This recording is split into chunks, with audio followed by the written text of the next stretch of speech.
అందరికీ నమస్కారం అండి. ఉండి నియోజకవర్గంలో గత సంవత్సరన్నర కాలంగా ఇళ్ళు కూల్చివేతకి నిరసనగా మే 28 అంటే నిన్న విజయవాడలో కొన్ని ప్రజా సంఘాల ఆధ్వర్యంలో రౌండ్ టేబుల్ సమావేశం జరిగింది. ఆ రౌండ్ టేబుల్ సమావేశానికి ఉండి నియోజకవర్గంలోని ఇళ్ళు కోల్పోయిన బాధితులు కూడా ముఖ్యంగా మహిళలు ఆ రౌండ్ టేబుల్ సమావేశంలో పాల్గొని వారి యొక్క ఆవేదనని అక్కడ వెలిపుచ్చడం జరిగింది. మీడియా వారికి కూడా వారు వాయిస్ ఇవ్వడం జరిగింది. దాని మీద డిప్యూటీ స్పీకర్ రఘురామకృష్ణరాజు గారు ప్రజలకి క్లారిఫికేషన్ పేరుతోటి ఒక ప్రకటన విడుదల చేశారు. అంటే 1% ప్రజానీకమైన అపార్థం చేసుకోకూడదనే ఉద్దేశంతో ఆ ప్రకటన విడుదల చేస్తున్నట్టుగా చెప్పారు.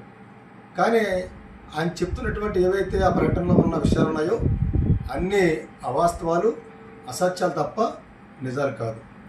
మరి ఏది నిజం అనుకున్నప్పుడు ఆయన ఇళ్ళు కూల్చివేత మేము ఎందుకు చేస్తున్నామంటే ఈ ఇళ్ల వల్ల కాలువలు కలుషితమైపోతున్నాయి, బోధులు కలుషితమైపోతున్నాయి, చెరువులు కలుషితమైపోతున్నాయి, ప్రజల ఆరోగ్యం పాడైపోతుందని చెప్పేసి ఆయన చెప్పారు.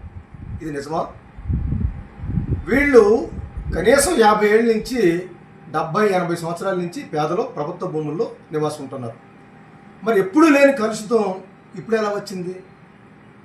మరి కలుషితం అయిపోతున్నట్టుగా ఏ ల్యాబ్ నిర్ధారణలో తేల్చారు? ఏ అధికార యంత్రాంగం ఇది నిర్ధారించింది? అంటే వాస్తవం చెప్పాలంటే కలుషితం పశ్చిమ గోదావరి జిల్లాలో విజయేశ్వరం దగ్గర నుంచి చివరి గ్రామం వరకు ఏ నీళ్ల వల్ల, ఏ వ్యర్థ జలాలు పంట కాలువల్లోకి, బోధుల్లోకి రావడం వల్ల ఇవాళ కలుషితమైపోతున్నాయి. 25 ఏళ్ల క్రితం వెనక్కి వెళ్తే చెరువులో కాలువలో నీళ్లు, బోధులో నీళ్లు రైతులు, కూలీలు, ప్రజలు, పేదలు దోసిట్లో పెట్టుకుని నీళ్లు తాగేవారు. అంటే అంత పరిశుభ్రంగా నీళ్లు ఉండేవి. అంటే అప్పుడు ఈ ప్రభుత్వ స్థలాల్లో ఇళ్ళు ఉన్నాయి. అంటే ఇళ్ళు ఉన్నప్పుడు కూడా కాలువలో నీళ్లు పరిశుభ్రంగా ఉన్నాయి. మరి 25 ఏళ్ల కాలంలో, 20 ఏళ్ల కాలంలో ఎందువల్ల కలుషితమైనవి? అంటే ఈ జిల్లాలో వచ్చినటువంటి వ్యవసాయ రంగంలో వచ్చిన మార్పులు ఏవైతే ఉన్నాయో ఆ మార్పుల వల్లే కాలువలు, బోధులు, పంట మంచినీటి చెరువులు కలుషితానికి గురైపోయినాయి. అంటే కలుషితం అన్నది పేదల వల్ల కాదు, కొద్దిమంది పెద్ద బడాబాబుల వల్లే ఈ కలుషితం అన్నది జరుగుతూ ఉంది. మేము రఘురామకృష్ణరాజు గారికి విన్నవిస్తున్నాం, మీరు స్వయంగా ఫీల్డ్ విజిట్కి రండి, మీరు మనం కలిపి ఫీల్డ్కి వెళ్దాం. ఎక్కడ కలుషితం అవుతూ ఉంది, ఎవరి వల్ల కలుషితం అవుతూ ఉంది, ఎందుకు ఈ పశ్చిమ గోదావరి జిల్లా ఉమ్మడి రాష్ట్రంలోనే క్యాన్సర్ కేంద్రంగా ఎందుకుందో మేము నిరూపిస్తాం. మీరు అటువంటి కాలుష్యాన్ని అరికట్టగలరా అని చెప్పేసి మేము ప్రశ్నిస్తా ఉన్నాం. అందువల్ల ఎమ్మెల్యే గారు, డిప్యూటీ స్పీకర్ గారు చెప్తున్నటువంటిది కలుషితం పేదల వల్ల అన్నది కరెక్ట్ కాదు. ఇది పెద్దల వల్లే కలుషితం జరుగుతూ ఉంది. కానీ మీరు వాళ్ళ మీద ముందుకెళ్ళటం కోసం మీరు సిద్ధంగా లేరు. ఇది నెంబర్ 1 పాయింట్. నెంబర్ 2, ఆయన ఏం చెప్తున్నారంటే ఎక్కడైతే మేము ఇళ్ళు కూలుస్తున్నామో మేము ఆకస్మికంగా కూల్చట్లేదు, యాజ్ పర్ రూల్ ప్రకారంగా ప్రొసీజర్ పాటిస్తున్నాం, నోటీస్ ఇస్తున్నామని చెప్పేసి మీరు చెప్తున్నారు. అంటే 70 ఏళ్ళకి నుంచి 80 ఏళ్ళ నుంచి అక్కడ కాపురం ఉంటా ఉంటే మీరు 3 మాసాల కాలంలో వెంటనే నోటీసులు ఇచ్చేస్తూ ఉంటే ఆ నోటీసులు పట్టుకుని ఇల్లు తీసుకెళ్ళి కొంచెం పెట్టేసుకోగలుగుతారా? లేకపోతే ఇల్లు కూల్చేసుకుని ఇంకొక ఇల్లు కట్టేసుకోగలుగుతారా? పేదవాడు ఒక్కసారి ఇల్లు కట్టుకోవడమే జీవితంలో చాలా కష్టమైన పని. మీరు ఒకసారి నోటీస్ ఇచ్చేసి రెండోసారి నోటీస్ ఇచ్చేసి నీకు నోటీస్ ఇచ్చిన వెళ్ళదంటే అది ఏ రకమైనటువంటి సరైనది అవుతుంది? అందువల్ల ప్రొసీజర్ పాటించామన్నది కూడా సరైనది కాదు. రెండోది, కోర్టు నిర్ణయాన్ని కూడా మేము పాటించే విధంగానే మేము చేస్తున్నామని చెప్పారు. ఇప్పుడు ఉణుదురు తీసుకుందాం. ఉణుదురు గ్రామంలో, మీ అత్తవారి గ్రామంలో కోర్టు ఏమి ఇళ్ళు తొలగించండి అని ఎక్కడ చెప్పలేదు. మీరు ప్రొసీడింగ్స్ ఫాలో అవ్వండి అని చెప్పింది. అంటే ప్రొసీడింగ్స్ ఫాలో అవ్వడం అంటే నోటీసులు ఇచ్చేసి ఇళ్ళు కూల్చేయడమా? ప్రొసీడింగ్స్ ఫాలో అవ్వడం అంటే వాళ్ళకి ప్రత్యామ్నాయ ఏర్పాట్లు చేయాలని చెప్పేసి చెప్పడం దాని అర్థం. ఇక్కడ మనం 3వ పాయింట్ ప్రత్యామ్నాయానికి సంబంధించి చెప్తాం. మీరు ప్రజలందరి ముందు కూడా మీరు ఏం చెప్పదలుచుకున్నారో, మేము వీళ్ళకి చక్కటి ప్రత్యామ్నాయ ఏర్పాట్లు చేస్తున్నాం, మేము ఎక్కడ కూడా లోడ్ చేయట్లేదు, అన్ని ఏర్పాట్లు చేస్తున్నాం అని చెప్పి మీరు ప్రజలకి మీరు ఒక తప్పుడు వాయిస్ని మీరు పంపిస్తున్నారు.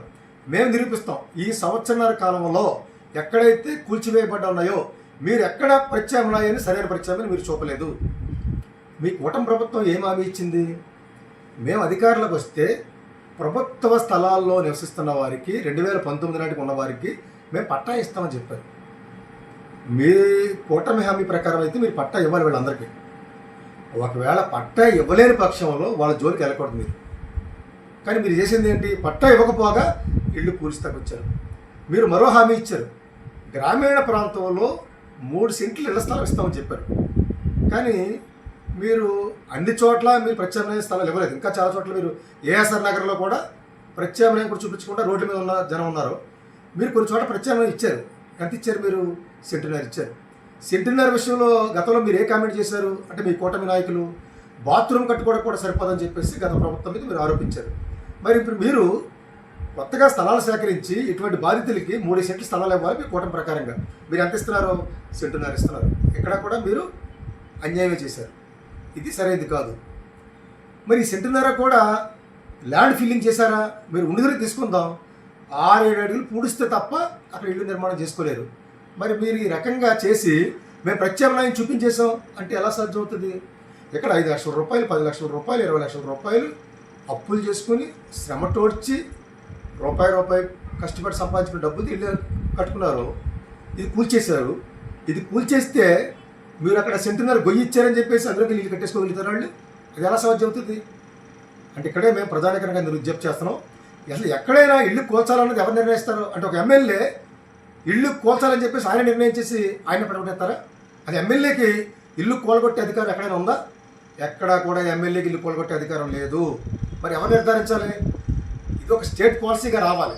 అసలు ఇల్లు కూల్చాలా లేదా ముందు ఫస్ట్ పాయింట్ ఏంటంటే ఇల్లు కూల్చాలా లేదా, అక్కడ డెవలప్మెంట్ యాక్టివిటీ ఏంటి, ఇవన్నీ కూడా పరిశీలించాలి. జిల్లా యంత్రాంగం కూడా ఒక నిర్ధారణకు వచ్చి ఒక నిర్ణయానికి వచ్చిన తర్వాతే ఇల్లు కూల్చాలి లేదని నిర్ణయించాలి. ఒకవేళ ఇల్లు కూల్చాల్సి వచ్చింది సమాజ హితం కోసం, ప్రజల కోసం అనుకున్నప్పుడు అప్పుడు ఏం చేయాలి?